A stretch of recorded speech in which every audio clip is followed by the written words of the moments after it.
Bienvenidos. Tenemos hoy el gusto de recibir en el Museo Fundación Juan March a José Ramón Magdalena Nomdedeu para esta primera sesión del ciclo sobre el Mediterráneo, en el que trataremos sobre 4 escritores viajeros. Y hoy tenemos, de la mano de José Ramón, a Benjamín de Tudela, alguien quizás no muy bien conocido, puede que muchos de ustedes no hubieran oído hablar hasta esta tarde de Benjamín de Tudela, pero esperamos poner remedio a esto muy pronto y espero que muy bien. Tendremos primero una presentación de José Ramón y después una conversación entre nosotros dos, a la que también invitaremos que el público participe con preguntas. Y para no alargarnos mucho y darle tiempo a José Ramón, simplemente lo presentaré diciéndoles que José Ramón está ahora jubilado, pero es catedrático de la Universidad de Barcelona, donde ha trabajado como hebraísta en el Departamento de Filología Semítica. Y bueno, también ha sido traductor al español del Sefer Masaot, el libro de viajes de Benjamín de Tudela, sobre el que hablaremos esta tarde. Así que, José Ramón. Muchas gracias, don Pablo, y muchas gracias también a María, la muy eficiente compañera de esta fundación. En primer lugar, muchas gracias a la Fundación Juan March por invitarme. Yo he sido becario de la Fundación Juan March en los años 70, ha llovido bastante desde entonces, de la que siempre he guardado un gran recuerdo y siempre tengo este cariñoso homenaje a la Fundación, que generosamente me permitió estar un año muy fructífero en Jerusalén, en épocas muy duras y muy difíciles, la verdad. También estoy muy contento de estar en esta isla de Mallorca, a la que yo conozco, le comentaba antes a Pablo, desde que yo tenía 8 años, que ya venía en el famoso ciudad de Ibiza, desde Valencia a Palma, y aquí me recibía mi tía, que es la abuela de varias de las señoras que están aquí ahora, que son también familiares mías. Y sí, sí. Y señores, exacto, sí. Bueno, no empecemos ya con el lenguaje inclusivo y exclusivo, no fastidiemos. Es decir, que tengo aquí en el público, además del público en general, tengo una clac especial por cuestiones de consanguinidad y de familiaridad que me llena de satisfacción. Vamos a ser prácticos y rápidos porque el poco tiempo de que dispongo para hablar de este personaje, Benjamín de Tudela, es muy corto y yo no sé cómo voy a hacer este sopicaldo tan concentrado. Pero bueno, Benjamín de Tudela nació en Tudela.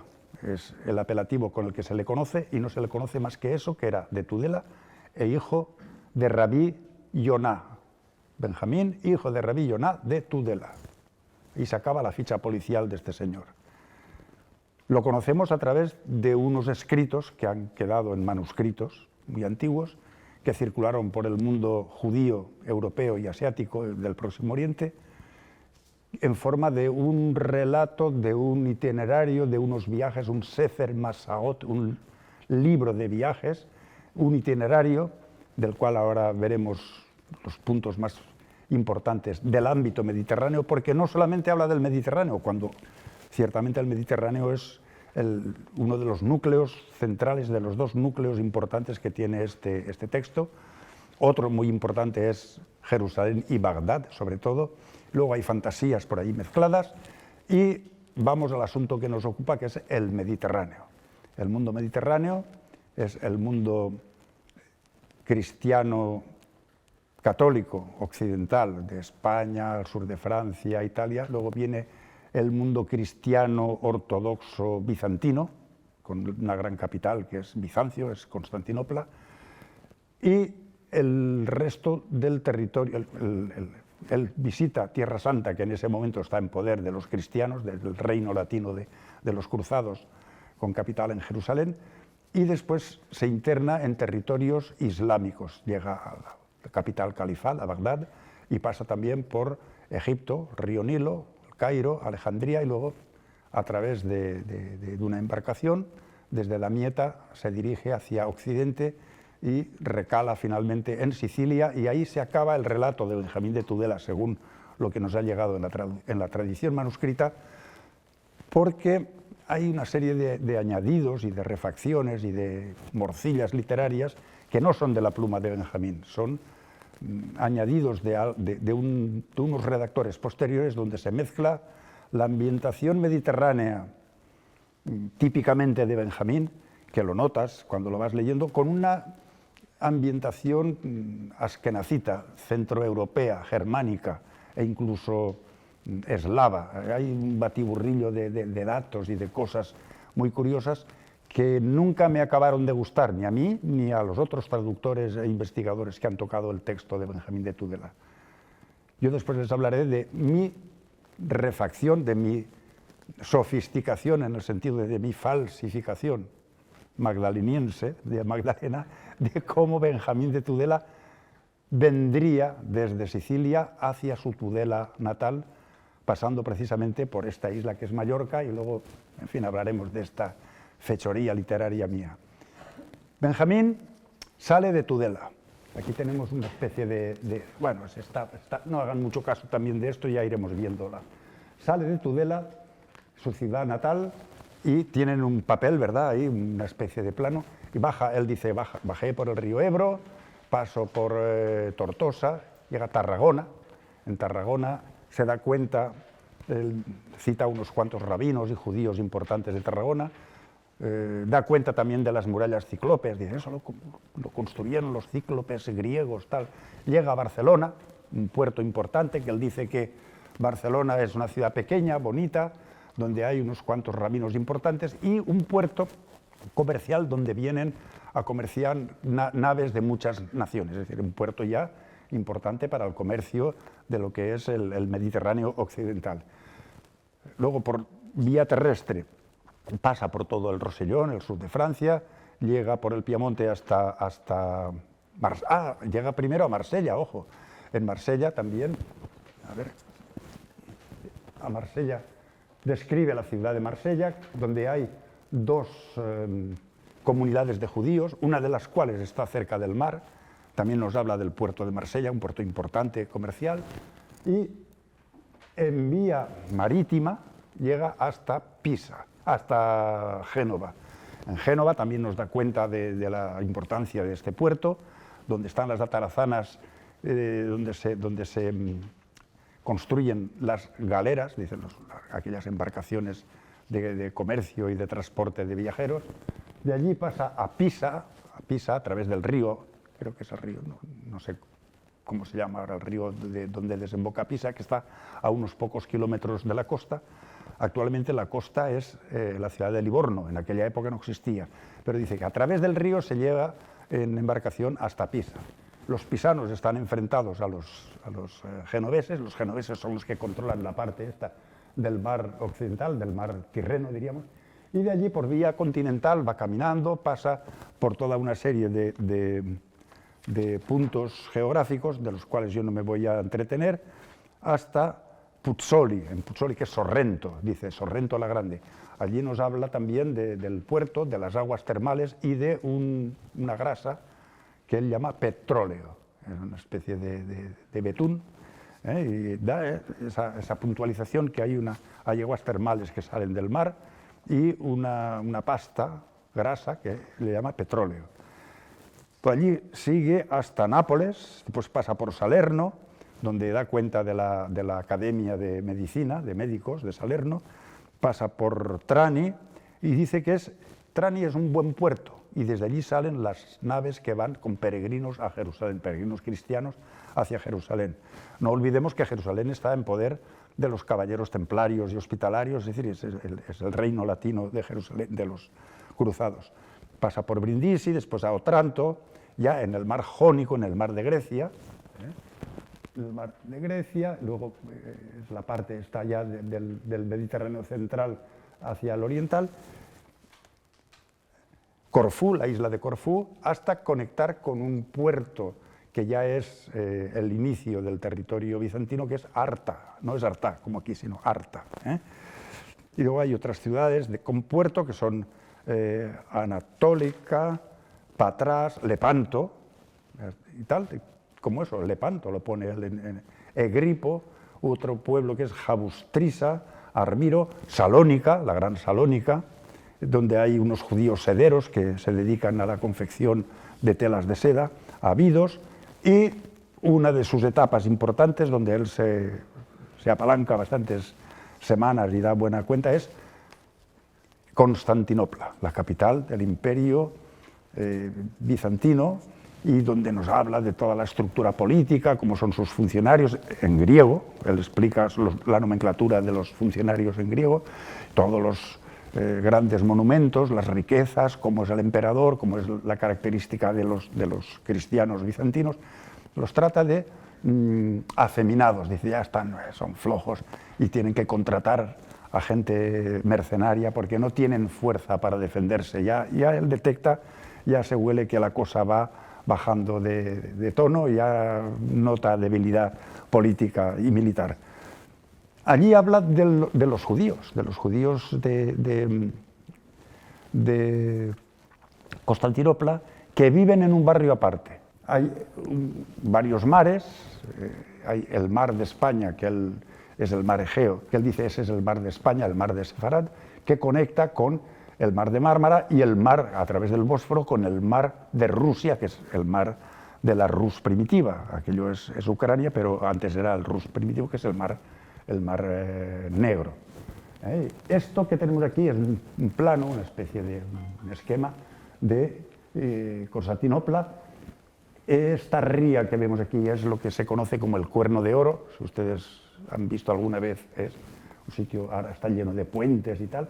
Esta es la parte donde están las mezquitas y la Santa Sofía, bueno, lo que él visita, Santa Sofía, que luego son ahí están dibujadas, las famosas murallas de Constantinopla.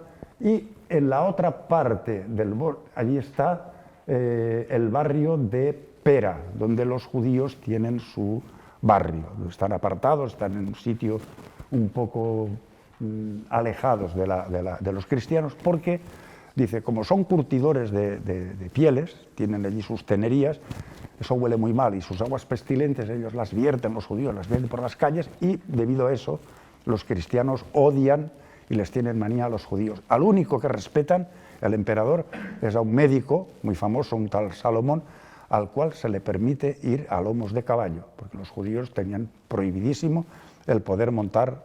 Los caballos son para los caballeros cristianos, excepto a este tal Salomón, que es un médico famoso y tiene ese privilegio de poder. Habla también que a la otra parte hay el territorio asiático, y ciertamente Istambul, el Istambul actual o Bizancio antigua, tiene la mitad de la capital está en Europa y la otra mitad en Asia. ¿Os acordáis la canción del pirata? El capitán sentado alegre en la popa, Asia a un lado y al otro lado está Europa, y allá en su frente Istambul. Bueno, pues ahí tenemos, por ejemplo, la parte europea y aquí la parte asiática. Se pasa mucho tiempo y describe también cómo son los judíos, cómo son los cristianos, los ortodoxos, y la gran riqueza que hay en esta capital del Imperio Bizantino Oriental. Pasa luego a Rodosto y a la isla de Mitilene, hay un rosario de islitas de aquí del Egeo, y son las siguientes: Chios, Samos, la isla de Rodas, una isla interesantísima con una comunidad de Chipre, la isla de Chipre, Creta. Pero en la isla de Chipre él se da cuenta que hay unos judíos que son epicúreos, dice, son unos judíos que no cumplen los preceptos de la ley y que en sábado pues también hacen sus fechorías y transgreden el descanso sabático estricto, y los llama epicúreos. Epicúreos quiere decir son impíos, son judíos que no cumplen con las normas. Y también es muy curioso porque en Chipre detecta la presencia de una secta judaítica, que son los caraítas. Los caraítas se escindieron del resto del judaísmo rabínico en Irak y en Persia por una disputa que hubo a la hora de elegir a un jerarca judío.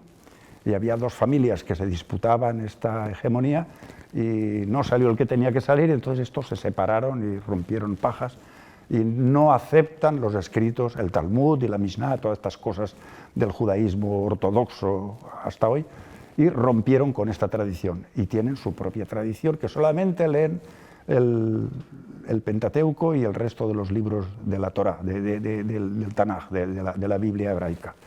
Y los detecta precisamente también presentes aquí en la isla de Chipre. Estas comunidades luego fructificaron mucho, sobre todo en Oriente, en Egipto.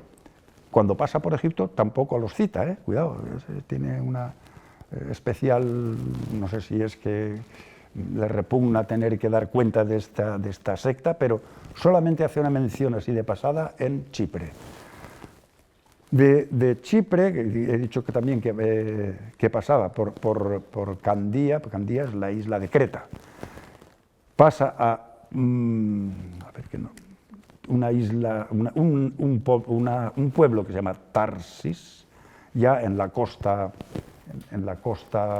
de Levante, la costa más oriental del Mediterráneo.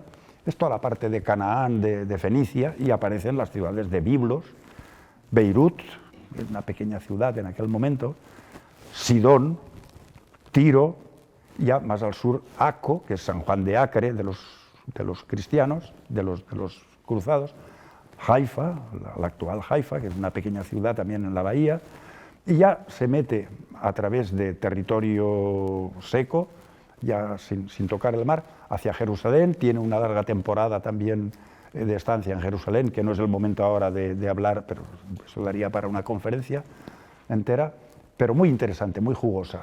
Y sigue regresa hacia la costa a la ciudad de Yafo. Yafo es, ustedes ahora se imaginan dónde está Tel Aviv. Tel Aviv se creó en el 1920, pero Yafo es una ciudad milenaria, es la ciudad de los jafetitas, es una ciudad, a lo mejor tiene 4.000 años.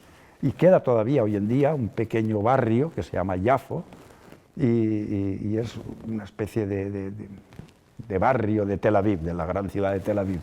Pero era el fondeadero de las naves que venían de Venecia y de la Europa occidental con peregrinos cristianos y judíos, y desembarcaban en el puerto de Yafo.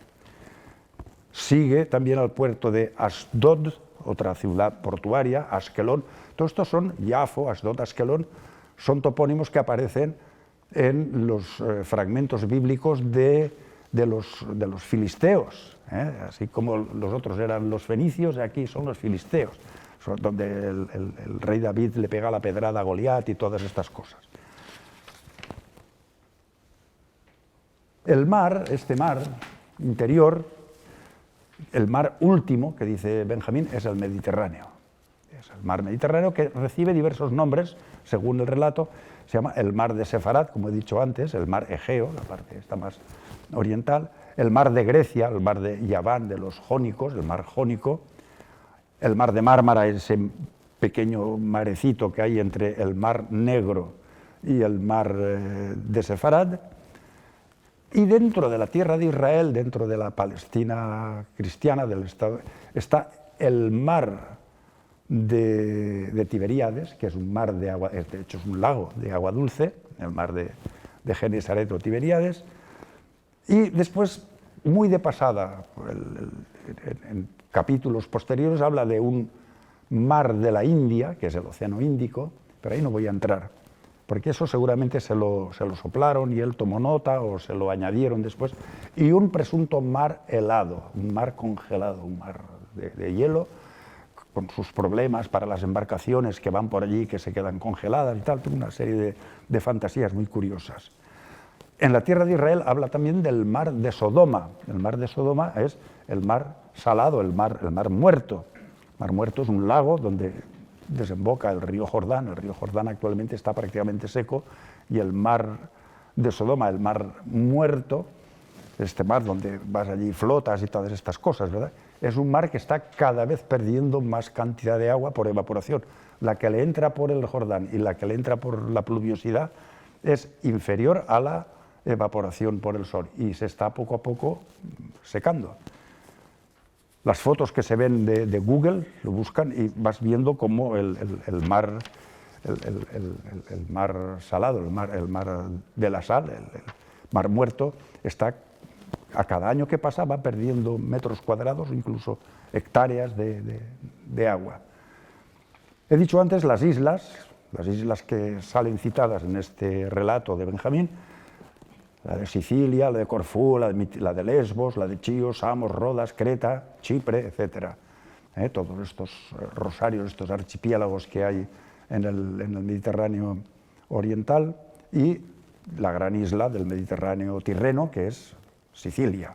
También hablaremos un poco de Sicilia.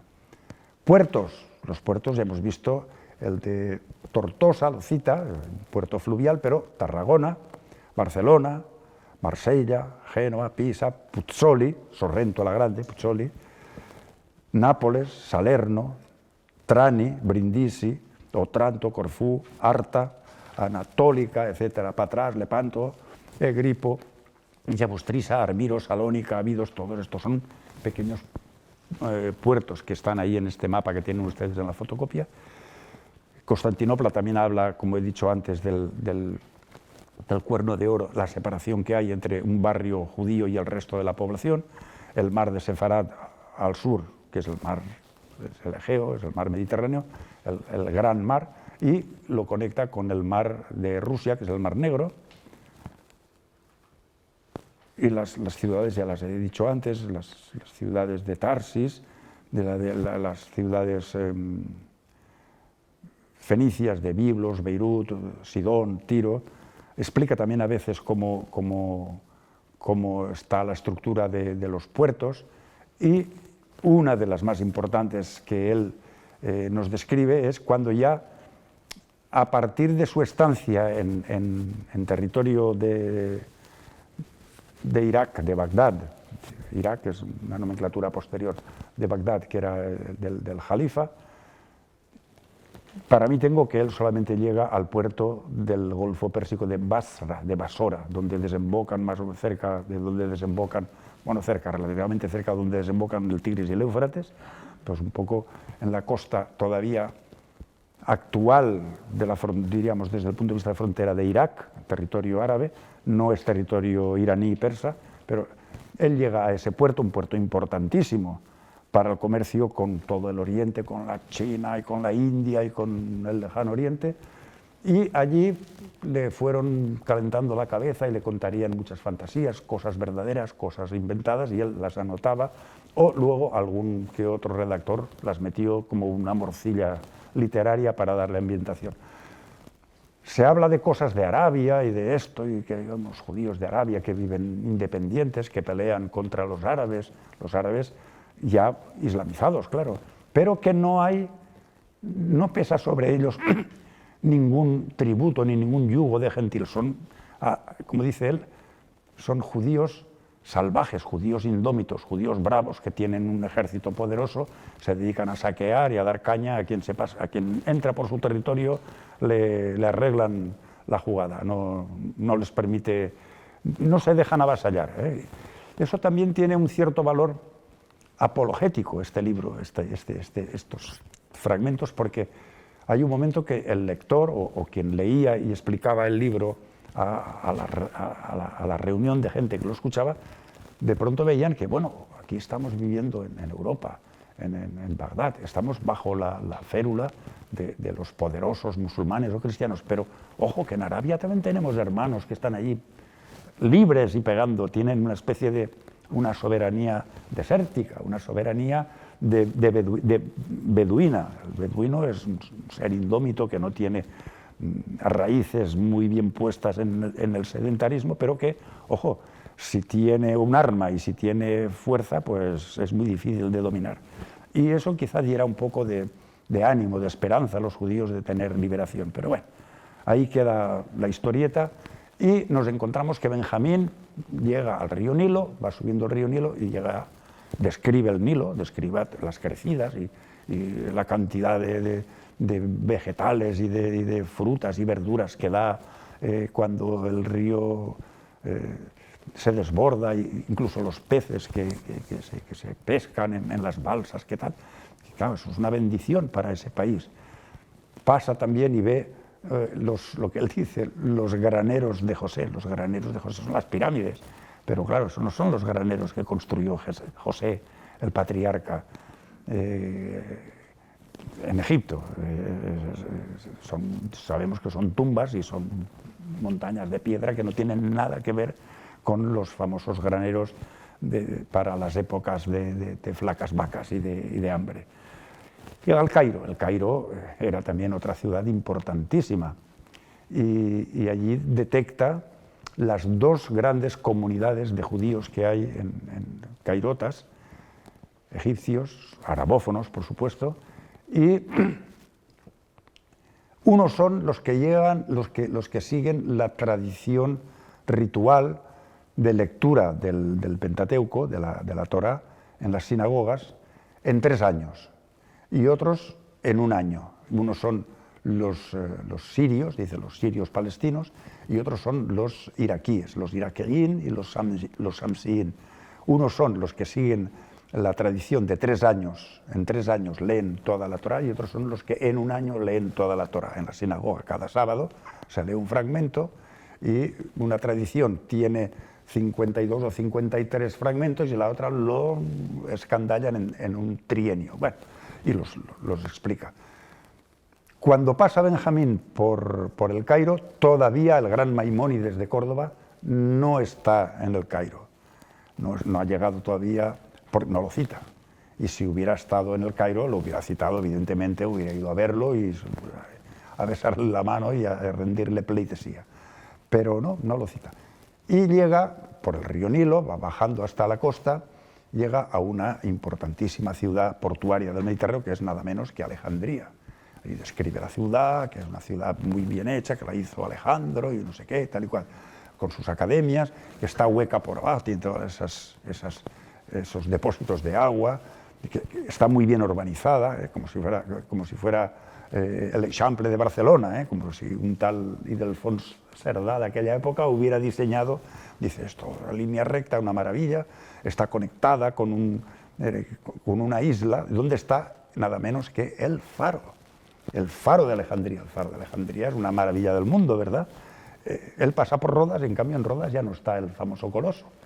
Esa es otra aventura, pero aquí sí, aquí detecta el faro y da una explicación de cómo es el faro y sobre todo una aventurita añadida de cómo desde el faro los observadores, los fareros, a través de unos aparatos especiales ópticos, son capaces de ver en la lejanía y observar los barcos hostiles que van allí a piratear o a saquear o a robar o lo que sea, pero unos griegos, un barco de unos griegos, unos mercaderes griegos, medio piratas, se hacen amigos del farero, lo emborrachan en una fiesta, lo duermen y entonces aprovechan, rompen el espejo aquel y tal, y ya pueden hacer las miles de fechorías, las miles de barbaridades que les interese hacer.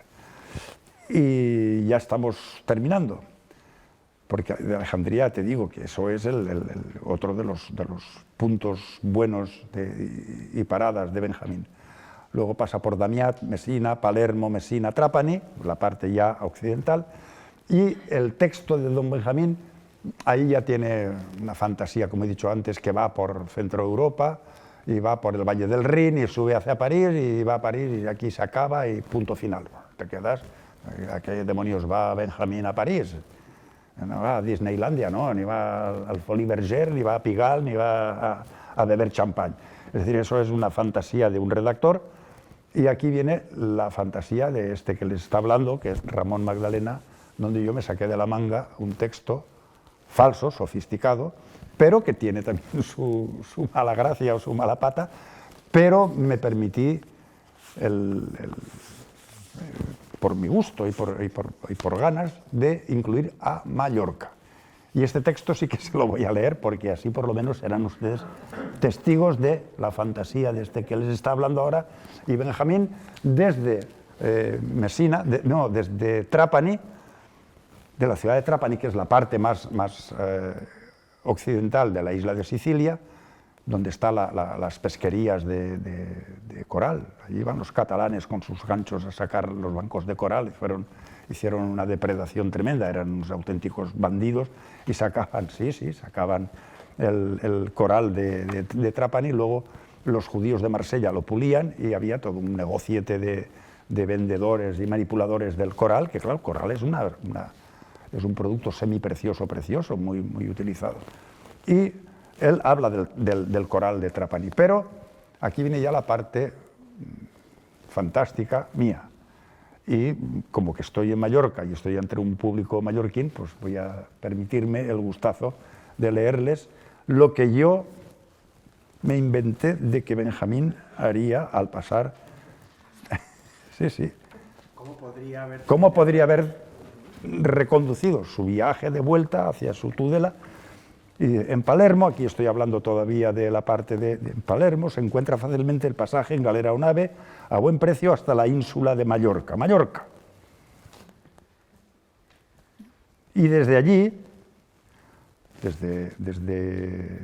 desde Trapani, zarpó Rabí Benjamín en una nave de comerciantes y mercaderes catalanes y al cabo de 7 días arribó a un gran y hermoso puerto en una amplia ensenada a la ciudad de Mallorca. Y allí se quedó durante una semana y bajó del barco y salió para encontrarse con Rabí Moshe ibn Magaluf, que este fue un judío importante de aquí de Mallorca. Tenemos el topónimo de Magaluf, ¿eh? Es un apellido que llevaron judíos y musulmanes, es de origen árabe. Y Rabí Ishaq Cohen ibn Semah, y Rabí Obadiah ibn Sasón, y con otros sabios de la Santa Comunidad, los guarde su roca, los guarde Dios, de esta ciudad. La ciudad se extiende a lo largo de la costa y es muy grande y hermosa. Hay un palacio, que es la Almudaina, sí, para el emir, sea su gloria ensalzada. Claro, cuando ellos citan a una autoridad, sea cristiana o sea islámica, el judío siempre tiene que tener este escrúpulo, lo guarde su roca, lo guarde Dios, sea ensalzado. Cuando es un personaje odiado, dice, se pudra su alma en el infierno. Sí, no, tienen unas maldiciones que ríete de las gitanas, ojo. Dice, hay un palacio para el emir, sea su gloria ensalzada, que gobierna allí sobre los ismaelitas, sobre los musulmanes, de toda la isla de Mallorca.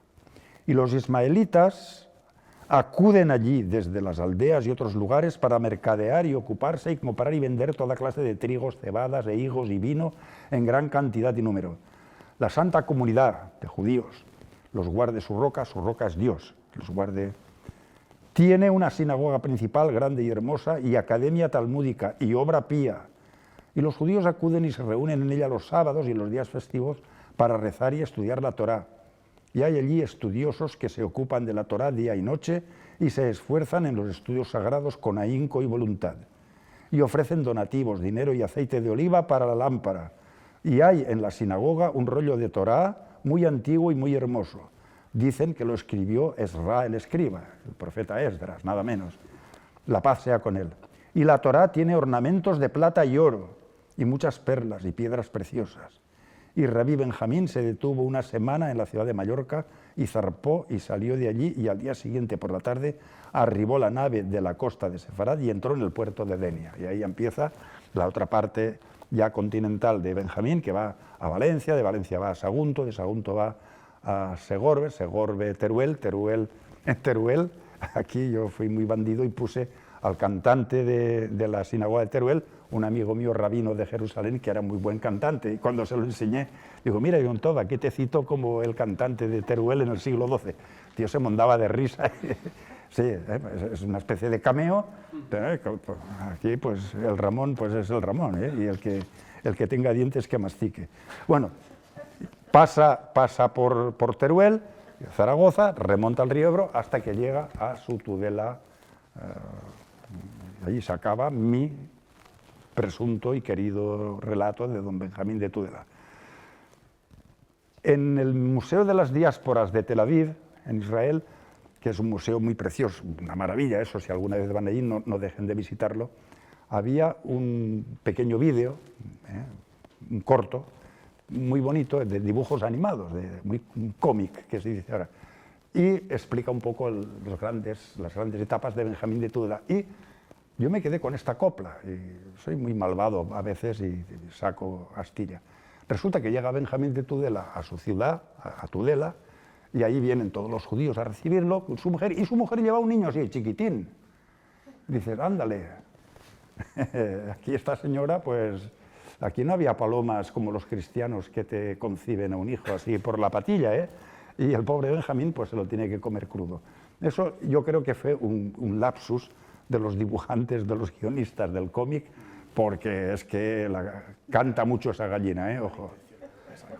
Yo no creo que sea malintencionado porque los dibujantes y todo son israelíes.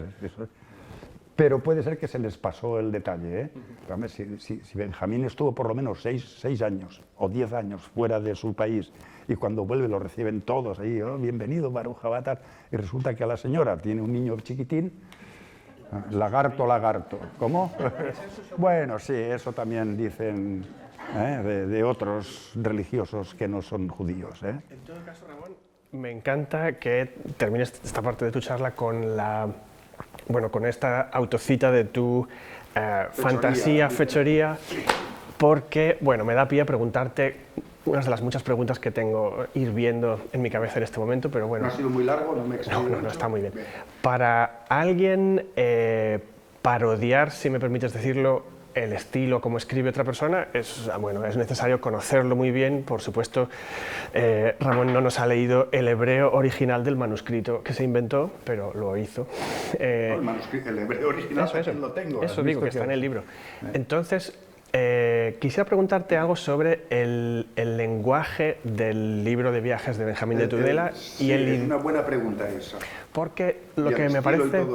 Exacto, me parece interesante varias cosas, que es que hasta donde yo llego, Benjamín de Tudela, hemos hablado un poquito antes, probablemente no sabemos a ciencia cierta si su lengua materna era árabe o quizás algún romance navarro, un proto-castellano. Definitivamente sabía hebreo, puesto que escribe en hebreo. Te haré más preguntas de por qué escribe en hebreo, pero bueno.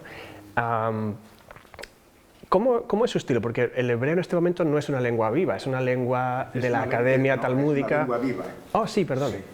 Pero no es una lengua materna, sí, hablada, ya lo creo que sí. Lo que pasa es que hay un mito en esto del hebreo y dicen, y resucita el hebreo cuando Eliezer ben Yehud en el siglo XIX se empeña en que en Palestina los judíos hablen hebreo. El hebreo es una lengua que lleva 3.500 años funcionando con usuarios de esa lengua.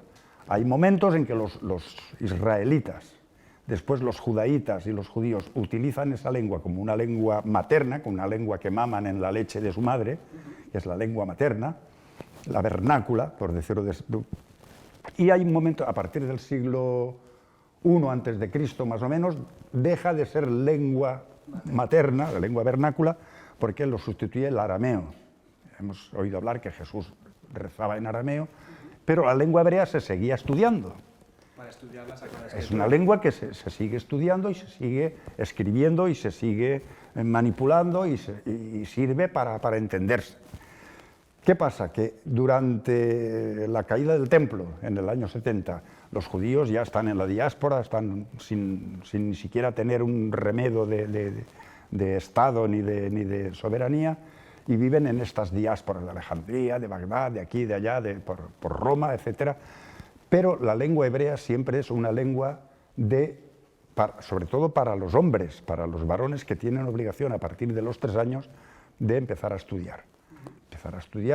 Les meten ya, en cuanto retienen esfínteres van a estudiar, porque pueden estar tocando ya el texto sagrado y no hay eso que se llama escuela de cagones, por decirlo, no existe, eso se quedan en casa. Cuando el niño judío retiene a la escuela, al rabinillo, que te empiezas a enseñar las letras hebreas y a leer y a repetir la cantidad hasta que aprenden de memoria. Eso es así, es que aprenden de memoria toda la Biblia. Cuidadín, ojo, cuidado, de memoria. Esto sería algo que Benjamín tuvo en su infancia. Por supuesto, y las oraciones, y luego, en el caso de Benjamín, toda la tradición de la Mishnah, que es todo no sé cuántos volúmenes, en hebreo, en un hebreo un poco diferente del hebreo bíblico, tiene otras construcciones sintácticas, pero es hebreo. Y después, bien, sí, es hebreo. ¿Cuál es el hebreo de Benjamín? ¿Qué idioma usa? Lo que él escribe en hebreo, lo que se llama hebreo rabínico, hebreo medio, no es hebreo bíblico. Es un hebreo, tiene muchas palabras bíblicas y tiene estructuras sintácticas muy parecidas al hebreo bíblico, pero tiene una modernización un poquitín, se le quita el alcanfor que puede tener el hebreo bíblico y es más ágil, pero es hebreo. Tanto es así que ese hebreo luego sigue funcionando en los siglos medievales para toda una serie de consultas rabínicas, en fin. Eso precisamente fue lo que yo estudié a través de la beca Marc en Jerusalén, las consultas rabínicas de los rabinos de Cataluña y Valencia. Bueno, y es un hebreo que funciona y que tiene sus usuarios. Al tener usuarios una lengua, esa lengua no está muerta. Estará en un segundo lugar, estará agazapada, estará más o menos, pero no está muerta. Una lengua muerta es el sumerio, por ejemplo, o el babilonio. Eso ya no hay gente que... No hay babilonios ni sumerios y nadie lo utiliza, solamente 4 locos que lo estudian en Chicago y en Londres y en París, pero es una lengua que está fosilizada. En cambio el hebreo no, el hebreo ha sido siempre, y el hecho es que Benjamín, allá por donde va, él a sus correligionarios les habla en hebreo. Eso me parece interesante, que también, pienso, escribe en hebreo para poder ser leído por una comunidad judía mediterránea. Luego se rehace y así circula manuscrito, y yo tengo para mí que estos textos los tenía un judío rico, un judío con posibilidades de poder encargar su ejemplar y tenerlo, y se reunían a veces un grupo de judíos que conocen el hebreo, había uno que lo leía y los otros escuchaban. Ahí no había ni internet, ni había bingos, ni había televisión, y tenían sus tertulias, y de la misma manera que las poesías, los poetas hebreos, Yehudá Leví, Gabirol, en fin, los grandes poetas de aquí de Al-Ándalus que escribían en hebreo, la gente se reunía en los palacios, incluso con musulmanes que sabían hebreo, cuidado. Y allí pues venía un señor y empezaba a declamar sus poesías y todos le seguían y lo entendían como... Ahora imaginaos vosotros que venga uno y diga, bueno, nos reunimos después de cenar y os voy a leer poesías en griego clásico o en latín. Esto también se hacía en círculos eruditos de gente muy cultivada cristiana, cuidado. Y el latín era una lengua, hasta no hace poco, en las universidades. Y cuando se iban a estudiar a Bolonia Derecho, los de Valencia y los de París y los de tal, todos allí estudiaban en la lengua latina. Y se estudiaba en Montpellier la medicina en lengua latina. Es decir, que era una lengua así que solamente la utiliza una serie de usuarios. El caso del hebreo, como digo, todos los niños a partir de los 3 años aprenden hebreo por definición. Tanto es así que antes te hablaba de los documentos de Navarra. Los documentos de Navarra, hay una serie de documentos tremendos allí en el Archivo General de Comptos, el Archivo General de Navarra. Yo tuve el privilegio de estudiarlos en compañía de este, que tengo aquí citado como gran cantante de la sinagoga, de Yom Tov Asís, que en paz descanse. Y estuvimos trabajando esos documentos y veíamos documentos escritos del siglo XIV, del siglo XV, escritos por mano de un judío de Tafalla o de Puente la Reina, con su mano temblorosa, un poco torpe, pero escribía su declaración de Hacienda, en hebreo. En hebreo, ojo, también un hebreo muy de andar por casa, con palabras vascas por el medio, de la toponimia, me debe Íñigo de Mendigurrieta, pero claro, todo esto lo tienes que leer con letras hebreas. Y tú no sabes cómo este judío puede él reinterpretar eso con las letras hebreas. O tengo 2 viñedos en Mendigorría. Claro, y aparecen palabrejas un poco raras y luego a veces meten también cucharada en el romance navarro y en hebreo. O sea, que eso es una cosa... es apasionante y muy difícil también. O sea, ahí nos hemos pasado horas y horas y horas quemándonos la vista, pero ves la vida diaria de los judíos navarros del siglo XIV, del siglo XV, cuando tienen que hacer su declaración. Tengo esto y esto y esto y esto y tengo que pagar esto y esto y esto y esto y esto. Y ves tú cómo la gente domina o tiene un conocimiento mínimo de esta lengua. Sí, sí. Y además, todos los sábados cuando se reúnen en la sinagoga y todos los días cuando van a rezar, los rituales de oración son en hebreo. Y eso se lo saben de memoria. Como nosotros no sabemos la tabla de multiplicar de memoria, ¿verdad? Pues eso también. Y las oraciones, Padre nuestro que estás en los cielos, pero los judíos igual, cantar, cantar, cantar, pero llega un momento que se tiene un dominio, se tiene una cierta esgrima lingüística, incluso pues hay quien hace su declaración de Hacienda y luego los grandes rabinos, los grandes sabios, pues todos escriben sobre medicina, sobre filosofía, matemáticas, en hebreo y con letras hebreas, sí, sí. ¿Crees que el hecho de que Benjamín escriba en hebreo presupone una comunidad de lectores más amplia, porque he visto también en la parte, en tu introducción sobre manuscritos quizás nos puedes contar un poco más sobre eso. ¿Hasta dónde han llegado las copias? Sí, los manuscritos, la tradición manuscrita de Benjamín de Tudela es amplia, lo cual han quedado muchos manuscritos, fragmentos, pero hay unos cuantos que están íntegros, que más o menos con sus corruptelas y con sus variantes. El más antiguo de todos es uno que se conserva en la biblioteca de la British de Londres, que es de finales del siglo XIII, quizá principios del XIV, finales del XIII, 1300 y pico, 1200 y pico, 1300 y pico. Benjamín parece ser que muere en 1173, según se tiene de otras fuentes indirectas. Parece ser que en 1173 ya falleció, finales del siglo XII.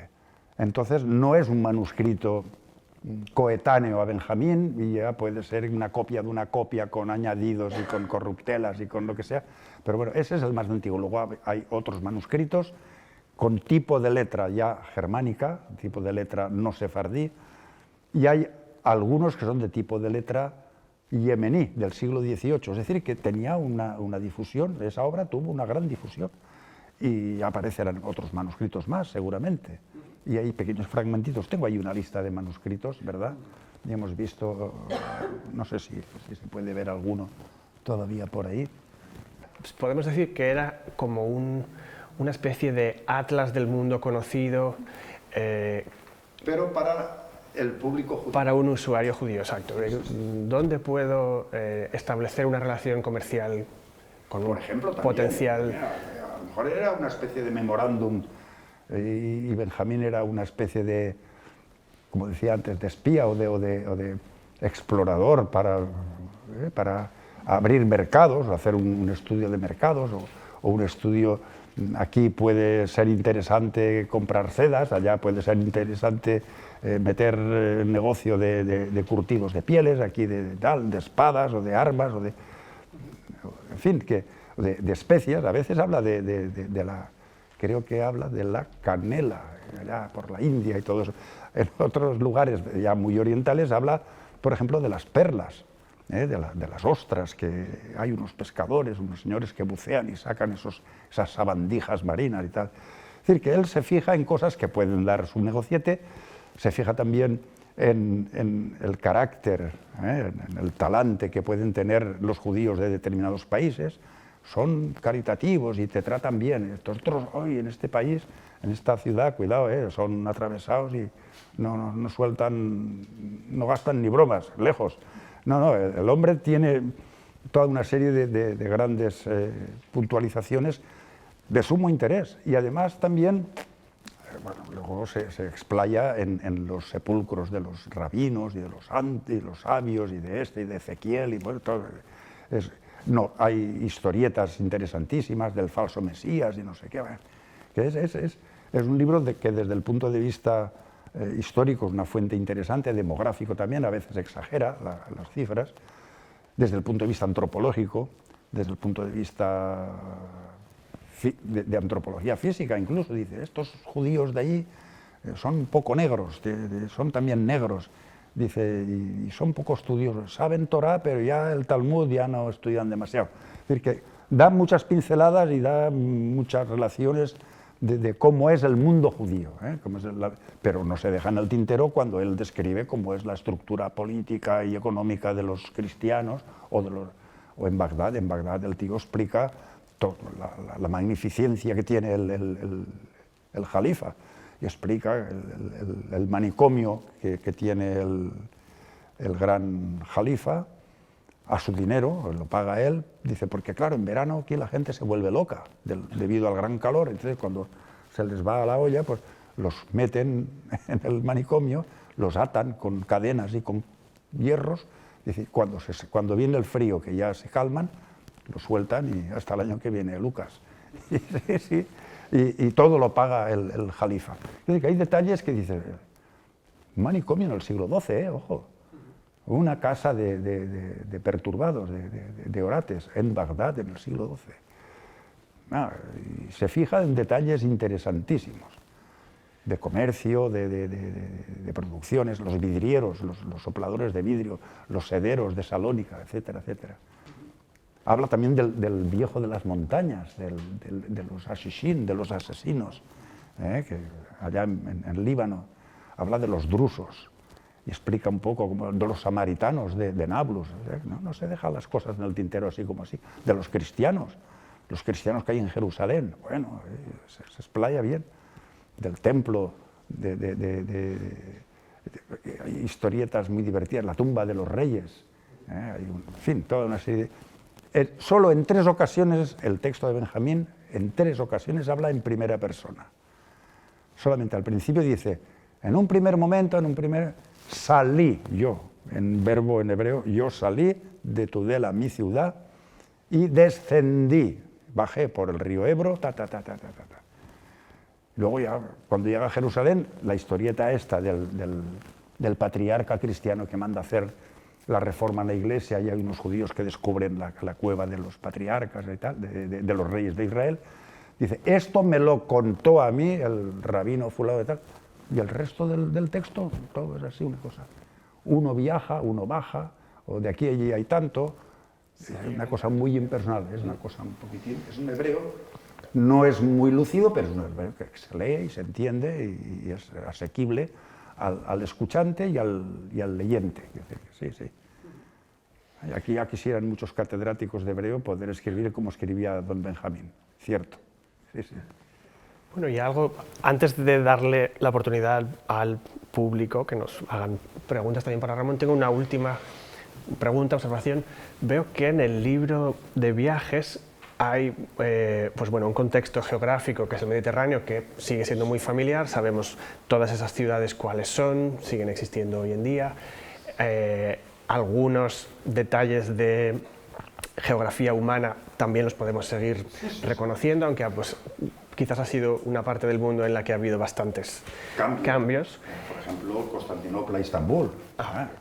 Y un cambio que me parece interesante de observar, que quizás el Benjamín de Tudela daba por sentado, o un lector de su época daba por sentado, es que en ese momento España es uno de los centros más importantes del mundo judío, o quizás el más importante. Bueno, España, al-Ándalus, o al-Andalus, como decía el profesor Federico Corriente, que todos dicen al-Ándalus, eso de los vándalos, eso es una majadería, eso no tiene ninguna, no tiene base científica. Y el gran semitista español falleció hace poco, Federico Corriente Córdoba, el catedrático de árabe de Zaragoza. Este hizo un estudio y dice, no, esto no es al-Ándalus, es al-Andalus. Es que además nosotros, incluso en español, la tradición es decir, este es andaluz, no dice andaluz, ¿verdad que no? Andaluz, andalusí, andaluz. Bueno, al-Andalus es la parte controlada por el poder islámico, por los musulmanes, con las taifas y todo lo que queráis, llegaba hasta Navarra y hasta el Pirineo, en Huesca. En el siglo XIV se redactaban documentos en árabe con letras hebreas, en el judeo-árabe. Ojo, en Aragón, en el principios del siglo XIV, cuidadín. Es decir, que los judíos todavía tenían ese dominio, ese conocimiento de la lengua árabe vulgar, dialectal, pero lengua árabe. Y claro, en el mundo judío, el crisol más importante de personalidades intelectuales judías, tanto en hebreo como en judeo-árabe, es al-Andalus, es Córdoba, Lucena, Toledo, Valencia, Barcelona, Valencia, Zaragoza, Extremadura, por todas partes, por Sevilla, las grandes luminarias, las grandes lumbreras del judaísmo mundial son andalusíes, son hispánicos, son de esta península. Bueno, ustedes son insulares, pero en Mallorca hubo grandes rabinos, al tanto que tuvieron que salir a escape y se establecieron en el norte de África, en Argelia. Yo he citado ahí algunos de ellos. Sí, y con obras importantísimas y con consultas rabínicas de suma importancia. Y es eso. El gran Maimónides era de Córdoba. Digamos, Maimónides ahí se acabó, ya no, de Moisés, el libertador de los israelitas de Egipto, hasta Moisés, el de Córdoba, ya no hay otro Moisés. Para los judíos hoy, para los judíos del mundo, de Brooklyn, de Tel Aviv, de Sudáfrica, de Barcelona, de Moisés hasta Moisés, no hay otro Moisés. Y ese segundo Moisés es Moisés ben Maimón, alias Maimónides. Este era un monstruo. Y siempre los judíos, tanto los askenazitas como los sefarditas, los pata negra, por decirlo de alguna manera, somos los de aquí, los de Al-Andalus, los sefardíes, los de Sefarad. Para el mundo judío, Sefarad es mítico. Sefarad yo he visto, por ejemplo, en Toledo, cuando se han estado en Toledo, han visto la famosa sinagoga del Tránsito, que es parte del Museo Sefardí. Entras allí y dices, caramba, qué edificio, qué chulada. Yo he visto a turistas israelíes que se quedan pasmados. Dice, ¿cómo es posible que estos judíos del siglo XIV, XV tuviesen estas sinagogas? Porque es una sinagoga impresionante. Y se la pagó un judío de Toledo de su bolsillo. Samuel Leví pues, sacó el dinerito, tac, tac, tac, háganme, venga, hala. Y tú ves aquello y dices, es que aquí había mucho poderío, había mucho poderío económico y sobre todo mucha creación intelectual, poética, científica, religiosa, jurídica, de todo tipo. Y vivieron relativamente muy bien, excepto momentos puntuales donde se les apretó la clavija y los degollaban y los quemaban y les robaban, hasta que al final o te bautizas o te vas a la calle. Los expulsaron, mira, meteduras de pata tiene todo el mundo, ¿verdad? Bueno, pero tenemos la oportunidad todavía, unos minutos, para que le hagamos preguntas a Ramón, que estoy seguro que le encantará contestar. Si sé contestar, porque yo no soy la enciclopedia judaica. Mira, tenemos aquí una pregunta cerca. Sí, tenía curiosidad. Que si hay algún escrito contemporáneo. ¿Algún qué? ¿Algún escrito contemporáneo que nombre a Benjamín de Túnez? Nada. No hay nada. La ficha policial. Curioso, ¿no? Yo soy, este señor es hijo de Rabí Yonah, nacido en Tudela, y luego aparece todo su libro. No hay ni en Bizancio, ni en Jerusalén, ni en los papeles del Cairo, ni en los archivos de Navarra, en ningún sitio vuelve a aparecer este señor. ¿Ni su muerte tampoco? Nada. Se recoge una tradición en un libro de un cronista de Salamanca, el Sefer Hassin, de un tal Abraham Zacuto, que dice, murió en el año tal, que es el 1173, dice, cuando quizás se disponía a salir a otros viajes. Pero eso es fantasía también de don Abraham Zacut. Pues yo no sé si él estaba bien informado, pero bueno, se lo dijeron, y él en su crónica, en el libro este que era un cronicón hispano-hebreo muy interesante, dice, y Benjamín murió de este mundo en el año tal, hebreo no sé cuál es, que corresponde al 1173. Dice, cuando quizás se disponía a emprender nuevos viajes. Ya está, es lo único que queda como referencia mínima y poco fiable por lo demás de este Benjamín. Pero no hay ningún documento, ni en documentos eclesiásticos, ni notariales, ni municipales, nada, ni en árabe, ni en hebreo, ya no se sabe nada más. Ficha policial medio en blanco. ¿Sí? Pero sí, puede elevar la voz, que estoy un poco sordo. El sefardí, la lengua que se hablaba, ¿era común? No, en absoluto que no. No. Lo que ahora se conoce como sefardí, que los estudiosos que hacen la lengua sefardí, de hecho es la lengua sefardía que se genera en los exilios, en las diásporas, en Salónica, en Jerusalén, tal, y luego en los Balcanes, en el Imperio Otomano y tal. Lo que hablaron los judíos peninsulares, ellos hablaban la lengua de cada territorio, aparte del hebreo, que lo tenían por obligación desde los 3 años a estudiar hebreo para usos prácticos y religiosos. La lengua era la lengua del país, y tenemos muchos documentos que lo demuestran. Hay textos en letras hebreas, pero en galaico-portugués, muchos. Y en castellano no digamos, tenemos los proverbios morales de Semtov de Carrión, por ejemplo, que eso es una maravilla de texto literario que se estudia en la literatura española.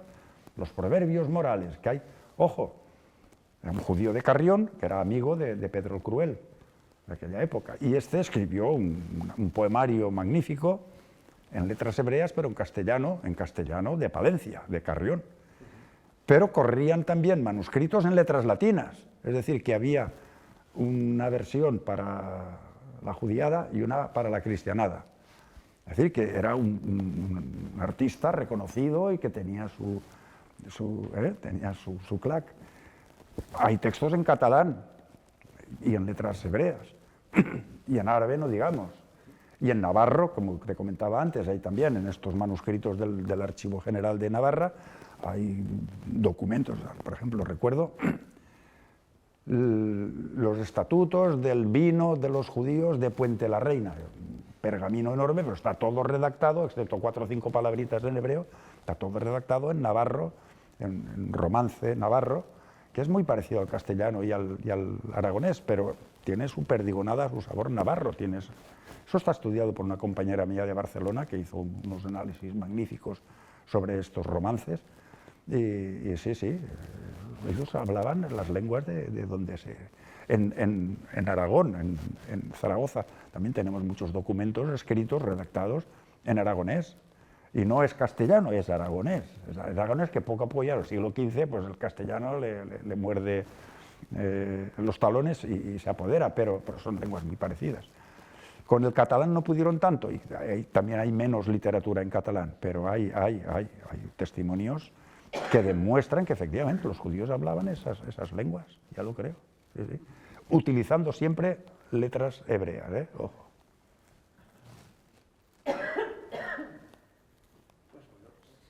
¿Alguna otra pregunta quizás?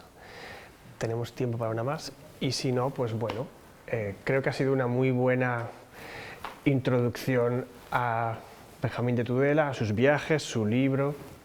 Sí, pero me he quedado con ganas de... Ya te he dicho que soy peligroso, en cuanto cojo el... Muy interesante. Pero hay que apretar el bandoneón hacia adentro, pero bueno, así está. Pues muchísimas gracias, José Ramón. Nada, hasta la próxima. Hasta la próxima. Sí, se da. Sí.